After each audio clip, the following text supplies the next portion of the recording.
कैसे हो? उम्मीद करता हूँ बहुत अच्छे होंगे। आज की इस वीडियो के अंदर हम हंगरी के वीज़ा के बारे में बात करेंगे।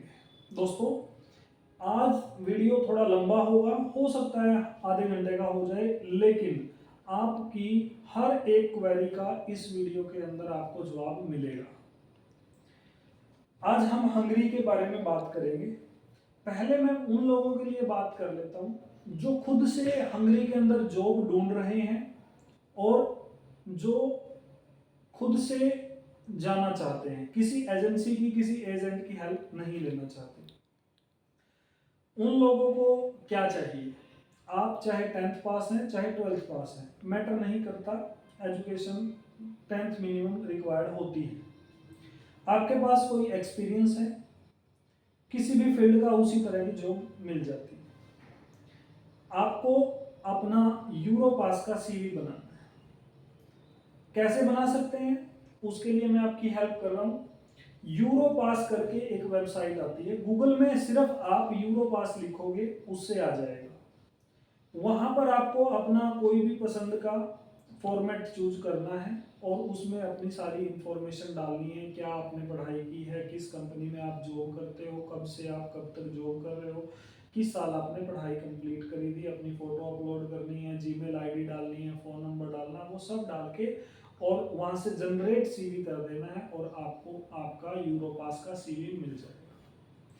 फिर उसके बाद आपको क्या करना है, गूगल पर 6 वेबसाइट्स हैं, मैं नाम बोल रहा हूं आपको। कोशिश करूंगा मैं इन 6 वेबसाइट के लिंक अपने डिस्क्रिप्शन में आपको प्रोवाइड करा दूं। पहली है नेशनल एम्प्लॉयमेंट सर्विसेज, NES के नाम से है, ये भी हंगरी की है। लिंक्डइन को आज बहुत पॉपुलर है, जो भी फॉरेन कंट्री में जॉब ढूंढते हैं तो लिंक्डइन पे बहुत सारी वैकेंसीज अवेलेबल होती हैं, वहां पर भी हम लोग अपना सीवी अपलोड करके अप्लाई कर सकते हैं। यूरेस करके है, EURES एक वेबसाइट है, वहां पर भी सेम आपको अपनी आईडी बनानी पड़ेगी। ये कंपनी क्या है, ये जॉब प्रोवाइडर कंपनी है। यहाँ पर बहुत सारे एम्प्लॉयर आते हैं, इनको जॉब देते हैं, आप इनके थ्रू अप्लाई कर सकते हैं। Workania.hu ये भी ऐसे ही एक रिक्रूटमेंट एजेंसी है। आप इनके साथ अगर ये आपकी बात सुन सकें, आप इन पे डाल दो। ऐसे ही jobline.hu करके है और यूरोपास है। ये 6 कंपनियां हैं जो आपका रिज्यूम ले लेंगी, आपको एम्प्लॉयर के सामने पुट करेंगी। हो सकता है 3 महीने में, 4 महीने में, 6 महीने में किसी न किसी से आपको ऑफर आ जाए, बट आपको कॉन्टिन्यूसली जॉब्स अप्लाई करनी पड़ेगी। कॉन्टिन्यूसली आपको जॉब्स के लिए सर्च करते रहना पड़ेगा। डेली आपको 8 से 10 जॉब जो है इन पोर्टल पर अप्लाई करनी पड़ेगी, कहीं ना कहीं से ऑप्शन आपको मिल जाएगी।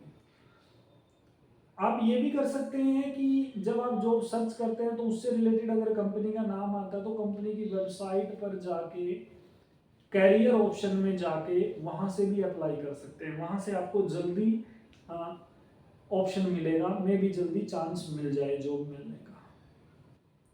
दूसरा, अगर आप डायरेक्ट ना जा करके हमारी एजेंसी की हेल्प लेते हैं तो ये दूसरा मोड है। इसमें हमारे चार्जेस होते हैं, हम वो पेमेंट लेते हैं। अब हमने पहले B2B करते थे तो अब B2C भी स्टार्ट कर दिया है। तो पेमेंट टर्म्स हैं, अगर हमारी आपको पेमेंट टर्म्स समझ आती हैं, हम अपनी जो पेमेंट लेते हैं उसको 3 इंस्टॉलमेंट में लेते हैं। अगर आपको वो कंफर्टेबल लगता है तो आप हमारे साथ जुड़ सकते हैं। हमारी सर्विसेज में क्या रहेगा, हम ही आपका सीवी डिजाइन करेंगे, रिज्यूम वगैरह हम सब बनाएंगे, हम ही आपके जो हमारे कॉन्ट्रैक्ट हैं जिन एजेंसीज के साथ, उनको हम ही आपके डॉक्यूमेंट शेयर करेंगे, वहाँ से हम ही आपका वर्क परमिट इशू कराएंगे। ये हमारा रहता है कि हम कंट्री वाइज, जैसे कि लाटविया, बहुत सारी कंट्री, अब हंगरी की बात चल रही है तो मैं हंगरी की ये बात करूँ तो लगभग 90 डेज के अंदर आ जाता है वर्क परमिट। देन VFS की बुकिंग भी हम ही कराते हैं, सब सारे डॉक्यूमेंटेशन जो वीज़ा के लिए चाहिए वो सब हम रेडी करते हैं और उसके बाद VFS में फाइल सबमिट होकर के रिजल्ट आता है। और हम जो चार्जेस लेते हैं वो रिफंडेबल लेते हैं। ऐसा नहीं है कि भाई हम आपने जो हमारे को चार्जेस दिए और वीज़ा अगर 1% रिफ्यूज़ भी हो जाता तो हम आपसे कुछ कट करेंगे, हम कट नहीं करते। कुछ केसेस में हम पहले ही ओपन करके चलते हैं कि भाई आपको 5,000 या 10,000 रुपये कट होंगे आपके, वो हम पहले जब कैंडिडेट आता है तभी बता देते हैं। इन दैट केस कुछ ऐसा अगर होता है तो। अब बात कर लेते हैं हंगरी जाने के लिए जो वीज़ा है वो कौन कौन से हैं। देखिए, जाते तो टूरिस्ट वीज़ा पर भी बहुत सारे लोग हैं, लेकिन हम टूरिस्ट की बात नहीं कर रहे, हम यहाँ से वर्क वीज़ा पर जाने की बात करें। और वर्क वीज़ा में भी कैटेगरी होती है। पहली कैटेगरी क्या है? Single work visa. कोई भी सिंगल आदमी जो जाना चाहता है, चाहे वो मैरिड है चाहे वो अनमैरिड है, अगर वो सिंगल जाना चाहता है तो ये सिंगल वर्क वीज़ा होता है उन लोगों के लिए जो ईयू नेशनल्स नहीं है, थर्ड कंट्री नेशनल है, मीन्स यूरोपियन यूनियन के अंदर नहीं आते, बाहर के आते हैं। ना तो हंगरी के हैं, ना ही अदर यूरोपियन यूनियन वाले जो कंट्रीज हैं उनके हैं, आप इन सबसे बाहर हैं। जैसे कि इंडियन हो गए, पाकिस्तानी हो गए, बांग्लादेशी हो गए, या फिर नेपाली हो गए, वियतनामीज हो गए। तो ये जो अदर कंट्री हैं बेसिकली इनकी बात कर रहा हूँ मैं, इनके लिए आता है। इसके बाद आता है ईयू ब्लू कार्ड। ये उनके लिए आता है जो सिर्फ हंगरी को छोड़ के, हंगरी से बाहर अदर यूरोपियन यूनियन के जो मेंबर कंट्रीज हैं उनके लोग हैं, उनका वो कार्ड बनाते हैं। ये वीज़ा उनका होता है, उस कार्ड पर वो काम कर सकते हैं।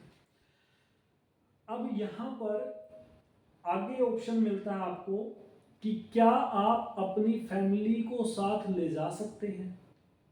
वर्क वीज़ा के लिए आप जा रहे हैं, क्या आप अपनी फैमिली को साथ ले जा सकते हैं? हाँ, अगर आप अपनी वाइफ को साथ लेके जाना चाहते हैं तो आपको जब अपनी वर्क एप्लीकेशन लगाओगे साथ में ही अपनी फैमिली की लगानी पड़ेगी और एक कंबाइन एप्लीकेशन वहाँ पर लगानी पड़ेगी। तो जो कंबाइन एप्लीकेशन आप लगाओगे वो ज़्यादातर चांसेस में रिजेक्ट हो जाती है। तो मेरी पर्सनल एडवाइस आपसे क्या रहेगी कि आप खुद अपना अकेले का वीज़ा ट्राई करिए और आप चले जाइए। यहाँ से जाने के बाद आप अपनी फैमिली का, अपने बच्चों का वीज़ा फिर लगवा सकते हैं। अगर आप अपनी खाली वाइफ को बुलाना चाहते हैं तो डिपेंडेंट वर्क वीज़ा एक और वीज़ा है जो खाली आप अपनी वाइफ को बुला सकते हैं। उसमें आपके बिहाफ पर आपका स्पाउस आएगा, काम करने का उसको वीज़ा मिलेगा। वो ओपन वर्क परमिट आप उसको बोल सकते हो। ओपन का मतलब ये होता है कि वो खुद से जॉब सर्च करेगा, वहाँ जा करके उसको जॉब मिलेगी और वो काम करना स्टार्ट कर सकता है। और अगर आप अपने डिपेंडेंट की बजाय आप चाहते हो आपके बच्चे भी आ जाएं, आपकी फैमिली में आपके अदर गार्जियंस जो भी है, आप किसी और को भी फैमिली मेंबर को बुलाना चाहते हैं, तो हंगरी का दूसरा वीज़ा है family reunification visa. Reunion visa भी बोलते हैं, मतलब फैमिली के जितने मेंबर अगर वो जाना चाहते हैं तो उनको रीयूनिफिकेशन वीज़ा डालना पड़ता है। इसमें कुछ कंडीशंस आती हैं। ये वही लोग डाल सकते हैं जिनकी सैलरी कुछ अच्छी होती है, सारे फैमिली मेंबर को बुलाना है, इट मीन्स उनका खर्चा भी आपने ही करना है, सब कुछ आपने करना है। तो आपकी सैलरी इतनी कैपेबल होनी चाहिए कि भाई आप सबका एक्सपेंस उठा सकते हो। हर कोई नहीं लगा सकता, हर कोई कुछ टाइम के बाद लगा सकता है अगर उसके पास फंड्स अकाउंट के अंदर हैं, अगर वो कैपेबल है उनका खर्च उठाने के लिए, वो बैलेंस अपना इतना शो कर सकता है, वो लगा सकता है। इसके बाद वीज़ा आता है एक इंट्रा कंपनी ट्रांसफ़र। जैसे कोई कंपनी इंडिया में काम कर रही है और वो अपने एम्प्लॉई को हंगरी भेजना चाहती है अपनी ही दूसरी ब्रांच के अंदर। जैसे मैं यहाँ पर किसी कंपनी में काम करता हूँ और मेरी कंपनी की हंगरी के अंदर दूसरी ब्रांच है, तो मैं भी जा सकता हूँ, या मैं अपनी यहाँ की कंपनी से रिक्वेस्ट कर सकता हूँ कि भाई मेरा ट्रांसफ़र वहाँ वाली ब्रांच में कर दो। तो उस टाइम पे लगेगा इंट्रा कंपनी ट्रांसफ़र वीज़ा। ये वीज़ा भी इजीली मिल जाता है। अब इन वीज़ा के लिए कुछ डॉक्यूमेंट्स ज़रूरी होते हैं, बात कर लेते हैं उन डॉक्यूमेंट्स की। देखो, अगर आप सिंगल वीज़ा लेना चाहते हैं तो भाई सबसे पहले आपके पास पासपोर्ट होना चाहिए, और पासपोर्ट की कम से कम 3 साल की वैलिडिटी होनी चाहिए।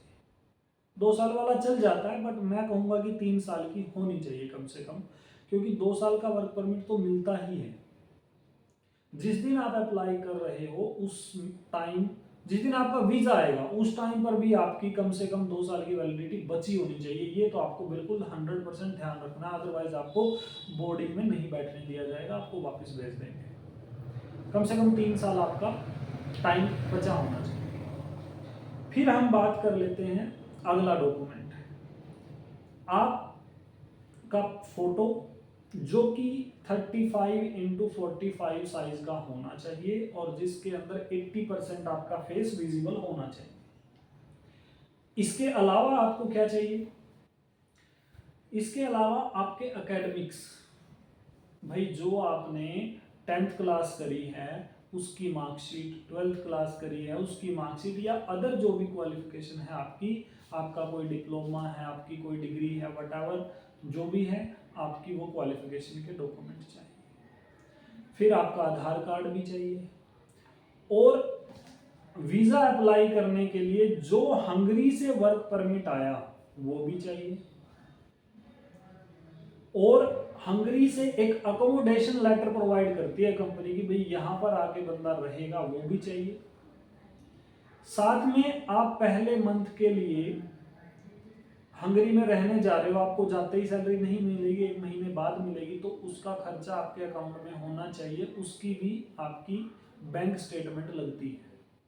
मीन्स आपके अकाउंट के अंदर 4 लाख रुपए अकाउंट में होने चाहिए, वो बैंक स्टेटमेंट और बैलेंस सर्टिफिकेट लगेगा। अब बात कर लेते हैं फैमिली रीयूनिफिकेशन, मतलब आप सिंगल चले जाते हैं और बाद में अपने बच्चों को बुलाते हैं, अपनी फैमिली को बुलाते हैं, तो आपका रिलेशन प्रूफ जैसे कि मैरिज सर्टिफिकेट ये एक्स्ट्रा हो जाता है, बाकी सेम पहले वाले ही डॉक्यूमेंट लगते हैं। ये सब का लिंक मैं वीडियो में भी डाल दूंगा, डिस्क्रिप्शन में डाल दूंगा। जितनी मैंने आपको जॉब्स के पोर्टल बताए हैं उनका भी डिस्क्रिप्शन में लिंक मिल जाएगा आपको, और ये भी मिल जाएगा। अब बात करते हैं कि ठीक है, हमने सोच लिया कि हमें हंगरी जाना है, हंगरी बहुत अच्छी है, हंगरी की कैपिटल जो है बुडापेस्ट है। हंगरी ज़्यादातर अपने इंडिया की जो मूवीज़ होती हैं वो हंगरी में जैसे शूट होती थी, और हंगरी के अंदर अब लिविंग स्टाइल क्या है, क्या आगे चाहिएगा, वो सब भी देखते हैं। सबसे पहले मैं अगर बात करूं, हंगरी के अंदर आपको लिविंग कॉस्ट बहुत अदर जो यूरोपियन यूनियन के मेंबर हैं, शेंगन कंट्रीज हैं, उनसे सस्ता पड़ने वाला है। रहने का कॉस्ट भी कम रहता है, वैसे तो अकोमोडेशन कंपनी देती है, बट अगर आप अपने बिहाफ पे कोई बाहर दूसरा अकोमोडेशन लेना चाहते हैं तो वो कॉस्ट कम पड़ जाती है। खाना सस्ता है, अदर एक्सपेंसेस, भाई बाल भी कटवाने होते हैं, भाई कपड़े भी बाय करने होते हैं, बहुत सारे एक्सपेंसेस हो जाते हैं, तो वो सब यहाँ से आपको अदर कंट्रीज से कम पड़ते हैं। सैलरी लगभग सारी बराबर ही होती है। देखिए, आप किसी दूसरी कंट्री में चले जाएं या हंगरी में चले जाएं, दोनों कंट्रीज का कंपैरिजन करोगे, एट द एंड आप अपने इंडिया और अपने फैमिली मेंबर्स के पास कितने पैसे भेज रहे हैं वो मैटर करता है। तो मैं कहूँगा कि आप किसी दूसरी कंट्री में गए, वहाँ पर आपकी सैलरी 1200 यूरो है, हंगरी में आपकी 800 यूरो सैलरी है, तो 1200 यूरो में टैक्स भी ज़्यादा जाता है, काट के मिलते हैं, तो वहाँ के लिविंग एक्सपेंसेस, अदर एक्सपेंसेस वो आपके सब इक्वल ही कर देते हैं। थोड़ा फर्क होता है, इतना ज़्यादा नहीं होता, ये बात है, लेकिन उनका वीज़ा मिलना डिफिकल्ट है, हंगरी का थोड़ा इजी है। इंडियंस के लिए इजी है, पाकिस्तानी हैं जो उनके लिए इजी है, नेपालीज के लिए इजी है, बांग्लादेशी जो है सबके लिए इजी रहता है। तो ये था लिविंग स्टैंडर्ड की बात, थोड़ा सस्ता पड़ता है। अब हम बात कर लेते हैं काम कैसा होगा हंगरी के अंदर। देखो, अगर आप खुद से अप्लाई करते हैं तो वो आपको पता होगा किस तरह की आप कंपनीज में अप्लाई कर रहे हैं। अगर आप हमारे थ्रू अप्लाई करते हैं तो मैं आपको बता देता हूं कि भाई हंगरी के अंदर हम लोग या तो आपको फैक्ट्री के अंदर काम दिलाएंगे। अब फैक्ट्री किस तरह की हो सकती है? कपड़ा बनाने वाली हो सकती है, गत्ता बनाने वाली हो सकती है, कोई ग्रोसरी के जो सामान बनते हैं वो हो सकती है, उसमें पैकिंग की जॉब हो सकती है, भाई झाड़ू बनाने वाली फैक्ट्री हो सकती है। फैक्ट्रियाँ तो बहुत सारी होती है, नट बोल्ट बनाने वाली हो सकती है। जो हमारे यहाँ पर फैक्ट्रीज में काम होते हैं उसी तरह के वहाँ पर मिलेंगे, हर तरह की फैक्ट्री वहाँ भी होगी। तो बेसिकली फैक्ट्री के अंदर हेल्पर जो नेचर के जॉब होती हैं, चाहे आपको सफाई करने वाला हो या कोई अदर काम हो, इस तरह के काम मिलेंगे। वहाँ जाके आपको वो लोग कुछ ट्रेनिंग भी प्रोवाइड करा देंगे। भाई अगर आपको कोई नया काम दिया जा रहा है तो उसकी वो आपको ट्रेनिंग देंगे, तो आप वो काम कर सकते हैं। फिर बात आती है वेयर हाउसेज की। अब आपको थोड़ा वेयर हाउसेज के बारे में समझा देते हैं। वेयर हाउसेज क्या होता है? जहाँ पर ज़्यादातर कंपनियाँ अपना सामान स्टोर करके रखती हैं। अपने यहाँ पर भी बड़े बड़े वेयर हाउसेज आपने देखे होंगे। बात करते हैं गोदाम, कह देते हैं गोदाम है जी हमारा ये। तो जो वेयर हाउसेज हैं, जैसे अपने यहाँ आलू के वेयर हाउस होते हैं, टमाटर के होते हैं, गेहूं के होते हैं, ऐसे ही वहाँ पर भी वेयर हाउसेज होते हैं कंपनी के। वहाँ पर प्रोडक्शन पार्ट अलग होता है और जो इकट्ठा करके तैयार माल को रखने का काम अलग होता है। उसमें भी जॉब्स होती हैं। कैसे? एक इन्वेंट्री मैनेजर होता है, भाई जो सामान कितना आ रहा है कितना जा रहा है उसका ध्यान रखने वाला, कंप्यूटर पे उसको चढ़ा के रखने वाला। तो उसके लिए आपको कंप्यूटर आना चाहिए, उसका एक्सपीरियंस होना चाहिए। ऐसे ही अदर भी बहुत सारी हैं। भाई ठीक है, मशीन से सामान कौन सी उससे गाड़ी से सामान आ रहा है, उस गाड़ी से सामान उतरवाना है, रखवाना है, मशीनों ने उतारना है सारा। बैठ के आप मशीन को ऑपरेट कर रहे हो, सामान उठा के रखा जा रहा है। तो इस तरह के वेयर हाउसेज के भी हो गए। वेयर हाउस में क्लीनिंग की जॉब्स भी होती हैं, मैनेजमेंट जॉब्स भी होती हैं, बहुत सारे अलग अलग कैटेगरी की जॉब इनमें वेयर हाउसेज में भी आती है। सबसे ज़्यादा जो जॉब मिलती है हम लोगों को वो मिलती है कंस्ट्रक्शन के अंदर, कंस्ट्रक्शन हेल्पर। देखो अब आप कंस्ट्रक्शन के अंदर क्या क्या काम आते हैं? बिजली वाले सारे काम कंस्ट्रक्शन में आते हैं, प्लम्बर वाले सारे काम कंस्ट्रक्शन में आते हैं, भाई घर बनाने वाले तो सबको पता ही है कंस्ट्रक्शन के अंदर आते हैं। तो कंस्ट्रक्शन लाइन बहुत बड़ा एरिया है। आपको वेल्डिंग से लेकर के, आपको बिजली के काम से लेकर के, आपको घर बनाने से लेकर के, लकड़ी के काम से लेकर के, वो सब कंस्ट्रक्शन में आता है। आप समझ सकते हैं आपका घर अगर बन रहा है तो कितने तरह के मिस्त्री आएंगे, कितने तरह के हेल्पर आएंगे, वो सब जो कंस्ट्रक्शन के अंदर आती हैं। और इसमें हमारे पास बहुत वैकेंसीज आती हैं।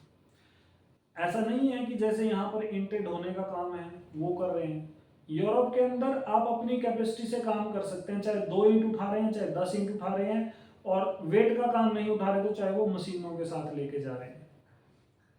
ज़्यादातर काम वहाँ पर जो मशीन्स हैं वो करती हैं। आप लोगों को जस्ट उनको ऑपरेट करना सिखाया जाता है, वो लोग सिखा के आपको जॉब्स के लिए लगा देते हैं।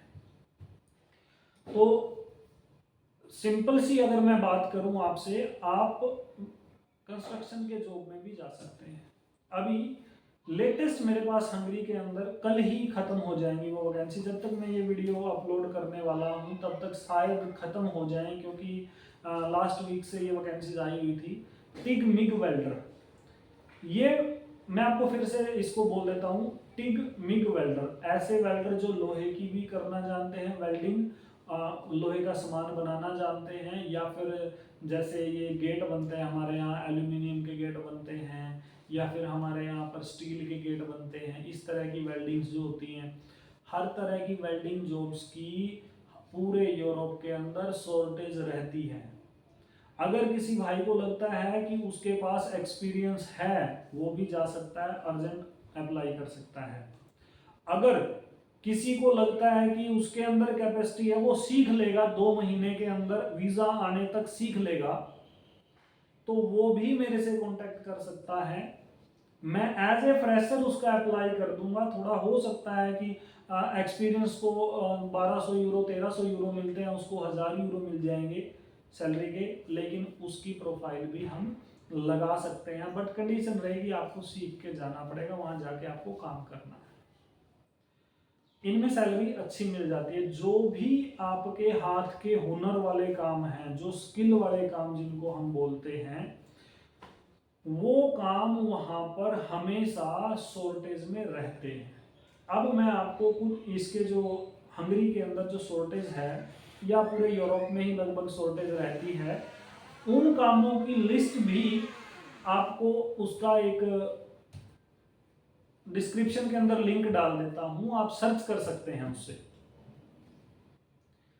आप वहां पर देख सकते हैं कि वहां पर जो अकाउंटेंट होते हैं, जिनको टैली वगैरह ऑपरेट करना आता है, जीएसटी वगैरह मैनेज करना आता है, इनकी भी जरूरत होती है। वैसे तो जरूरत तो हर तरह की है, नर्सिस की भी जरूरत रहती है, अगर आपने बीएससी नर्सिंग किया हुआ है, इस तरह की भी जॉब्स रहती हैं, मैनेजर्स भी रहते हैं, शेफ भी रहते हैं, जरूरत तो हर तरह की होती है। बट मैं ज़्यादातर वीडियो इसी तरह की क्यों बना रहा हूँ, क्योंकि मेरे पास क्लाइंटेज ही ऐसा है। कोई 10th पास आएगा, कोई 12th पास आएगा, अब कोई नर्स होगी, उसने जीएनएम किया होगा, बीएससी नर्सिंग किया होगा, वो हमारे पास बहुत ही कम आती है, वो यहाँ इंडिया में ही ढूंढ लेते हैं अपना। तो दोस्तों, मैं आपको फिर से बोलना चाहूँगा कि आप हमारी सर्विसेज ले सकते हैं, उसमें थोड़ा टाइम कम लगेगा। अगर आप खुद से ढूंढेंगे, खुद से मेहनत करेंगे, आप उससे भी जा सकते हैं। उसमें हो सकता है आपको 8 महीने 10 महीने लग जाएं, और हो सकता है ना भी मिले, सब तो एक्सपर्ट नहीं है। हाँ, हम लोग इसमें आपकी हेल्प कर सकते हैं, आप हमारे ऑफिस को विजिट कर सकते हैं। और अगर आपको लगता है कि कोई क्वेश्चन रह गया है, कुछ भी रह गया है, कुछ भी आप हंगरी के वीजा से रिलेटेड पूछना चाहते हैं, आप कमेंट करिए, मैं आपको कमेंट के अंदर जवाब दूंगा, हर एक का जवाब देने की कोशिश करूंगा। तो दोस्तों, मिलते हैं अगली वीडियो के अंदर। तब तक के लिए मैं चाहूंगा कि मैं आपके लिए मेहनत कर रहा हूं, आप मेरा चैनल सब्सक्राइब कर लें और लाइक वीडियो को जरूर कर दें। थैंक यू दोस्तों।